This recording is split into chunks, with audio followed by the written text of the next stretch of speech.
Tuesday is the same thing as Friday, but you can't take people down. Tuesdays is to make them hurt. Yeah, make them hurt. A real men show up on Tuesday. Fucking hell.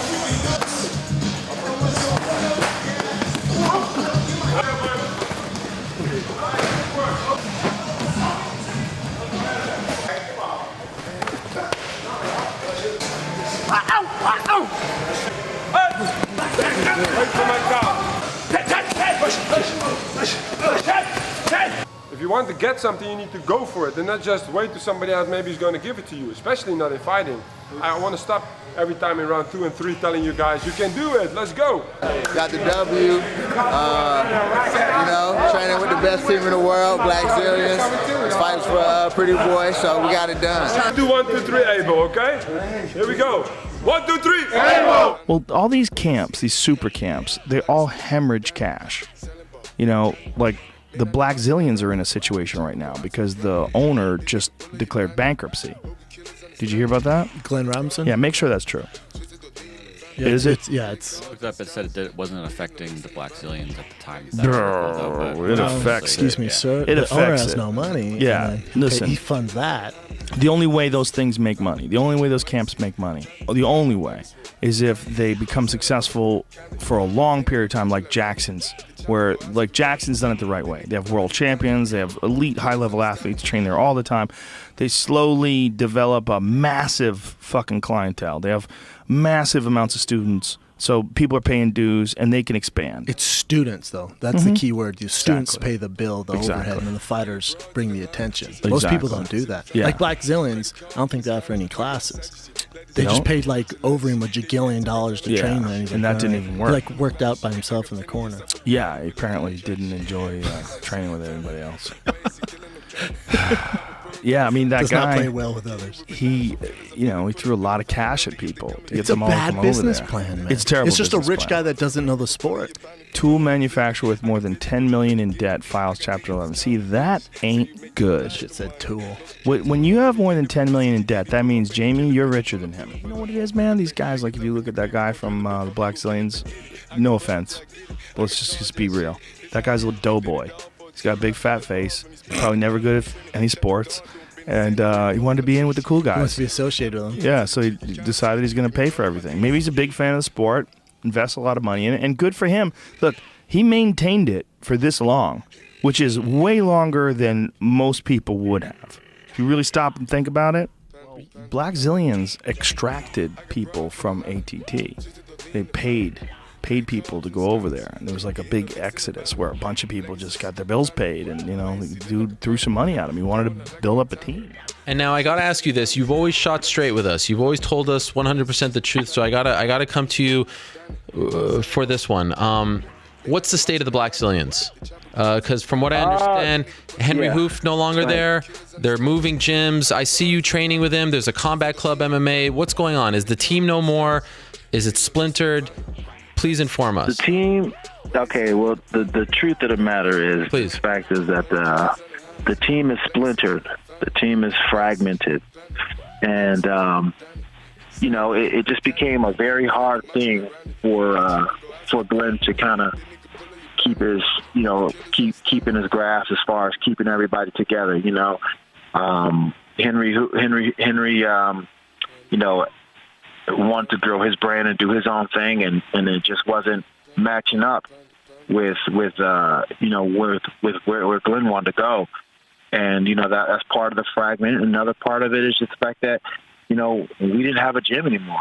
Our gym was sold, and Glenn was supposed to build another gym, and then I guess they moved into a temporary gym, and there was some kind of falling out with the temporary gym. So then part of the team stayed at the temporary gym, and then the other half of the team, or more than half of the team, went with Henry.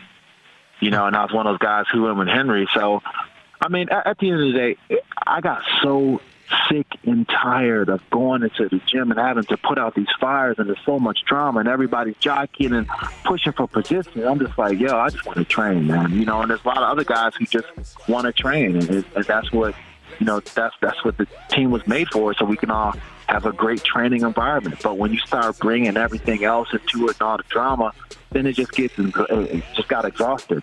So now the state of the Blackzilians are, we just, I guess there really is no Blackzilians if you want, if it's all on the namesake. But for the most part, everybody or most of the people who was training at the Blackzilians were still training together. But the team is no more? That's not a team anymore? That's not a thing? I don't want to say it's not a thing anymore. I don't want to put the stamp on it to say it's not a thing anymore. But I mean, it's definitely not what it used to be. That's for sure. It's definitely not what it used to be. And some of the other guys, they already they started their own team. And what's that called? Yuri, Danillo. I don't know. I think it's called Team Fuji or something. I was looking on Instagram and I was looking at some of the pictures and I was like, I guess they called themselves Team Fuji. I don't know why. I don't even know what that is, but and you're not with them, man. But yeah, man, the team is splintered, and but most of us, like, we all stay together, like, AJ still with us, and Michael Johnson, Usman, Gilbert Durino, all those guys. I mean, we all pretty much stayed together. Just some of them just went their own way. Are we even gonna, the team that we have now, are we gonna pick a new name? I don't know. We just kind of like just doing the training right now and not worrying about that. Because you gotta understand, Ariel, it was so much drama. It was so much drama. It was like worse than 10 high schools put together. You know what I'm saying? A bunch of gossiping and shit. Yeah. It was really a buzzkill even going to the gym at some point. And that's why for my last camp with Kennedy, when I was training with Kennedy, I just kind of was like, I had like a nomad like mentality when it came to training. Like, I was just like, okay, every single day I'm like, okay, I'm gonna be here, then I'm gonna be there, because I didn't want to go into the gym. And I would go into the gym sometimes to get some good sparring in with some of those guys, but I wasn't there every day. I just made my own schedule and I just stuck to my own schedule and just did my own thing. Like, I was like, I don't want to have any part of it, because I'm a caring person, and people start weighing on me too much of the problems, and then I get involved, and then it just messes up my mindset for doing what I need to do for myself. So who's your head coach now, or do you not have one? I would say Henry Hoof, Hoof, and Greg Jones. Those guys still work together. I think that Glenn, he was. He's not a bad guy, and I won't say anything bad about him. I just think that he wasn't honest with himself about what he can and can't do, and he didn't say no enough. And at the end of the day, the fight game eats and chews you up if you're not strong enough and resilient enough to deal with everything that goes along with it. And that's one thing that I've learned. It's very unforgiving, and if you're not willing or able to do what you need to do and say no, or stand up for yourself, or be able to make the right choices, then you're going to get passed up and passed over. And, I think a big part of what happened to the Blackzilians is due to the fact that, Glenn failed in some respects. Blackzilians, we're, man, it's confusing because I don't want to tell you guys a lie, you know what I mean? We're all over the place right now, but for the most part, the core guys are sticking together.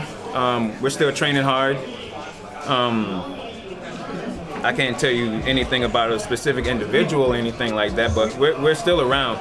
People might not believe that we're around, but we're around. My teammate is Cosmo Alexandre. He's still a Blackzilian. Rashad is still a Blackzilian. Michael, we still got those top elite guys that are sticking together. And whatever you guys are seeing in the media and the word on the streets, some of it could be true, some of it could be lie, but somewhere in the middle is the truth. You know what I mean? I will say that, and I'll never not be a Blackzilian for sure. Right. Well, we're hearing from some sources close to Florida that the gym close to Florida, or in actually Florida, the Blackzilian camp. The Blackzilians that Blackzilians are saying it. Someone say yes or no. You're gonna let me know. I'm not gonna call them out. Someone in Florida who works with you guys is saying that the gym might be going bankrupt and it might be. I don't know about it. I got my own bills, bro. So, I don't pay attention to all of that. That stuff is up to Glenn and all of that. Glenn and I are close, but I don't get in his financial business and his personal business. You know what I mean? If it did, knowing you guys are. Here's American Top Team head owner Dan Lambert and the Blackzilians owner Glenn Robinson here to my left. What in the hell is going on between you two? Like, seriously, what is going on? You know, it comes down to there's a right way and there's a wrong way to get into a business. You know, I like the fact that wealthy people from other walks of life now want to be involved in MMA, because I've been here a long time, and for a long time, nobody wanted to be associated with the sport. But the fact of the matter is, if you want to come in, do it the right way. You want to start a team? Start from the beginning, build from the ground up, develop guys, go through the years of failures that it takes to get a couple of guys that are going to be good enough to get to the UFC level, and go through the years of those guys that it takes to get to a guy to be successful at the UFC level, and then be proud of what you did. Don't come in and just go and poach guys that are already at that level from other teams so you can stroke your own ego and be good on day one. Glenn, what do you have to say about that?